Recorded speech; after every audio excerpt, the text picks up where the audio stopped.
Novak is a 19-year-old guy who has an indescribable passion for his game, a sport which requires 100% of your love towards the game if you really want to enjoy it. Novak was born in the Greek island, a small island far away from the capital of Greece, Athens. His parents called Giorgio Liakopoulos and Regina Samaras. Since Novak was a boy, he enjoyed playing soccer in his school and in his club. He was really good. One day, 5 years ago, when he was 14, an agent from Olympiacos, the best club in the country, offered him to come and live in the capital and play for the club.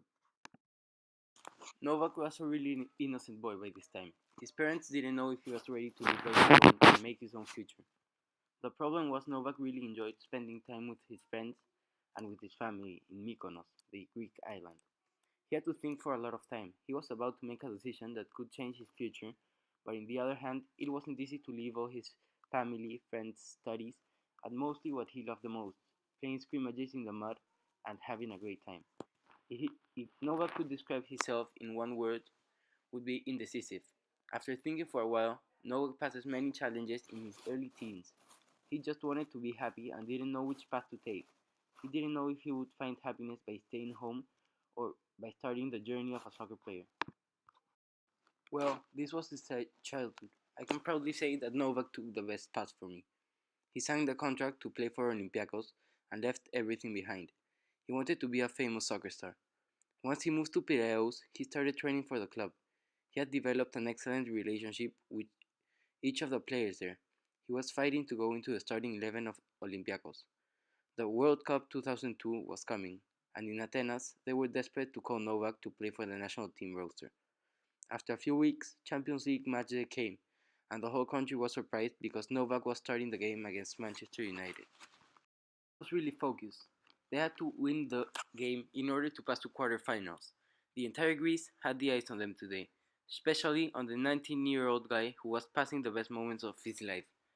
Before the game, they asked him, "How does it feel to be a starter against one of the best teams in the world?" His response was, "I'm really happy, but it's not time to talk right now. I'm already playing the game mentally."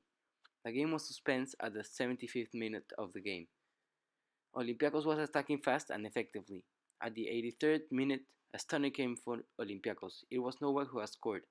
After a really great corner kick, he had headed the ball as hard as he could to break the net and tie the game. The game was over and Olympiacos was in. They were in the quarterfinals with 83rd minute stunner from Novak Liakopoulos. Game, he was the hero. He had made Olympiacos qualify to the quarterfinals of the most important cup in Europe. This goal had made Novak famous. He was known by most clubs in the world, and many of them were interested in signing the 19-year-old striker, which had just made Olympiacos qualify to quarterfinals. The season was over. National squads started to call in players for the World Cup, which was about to start in 1 month.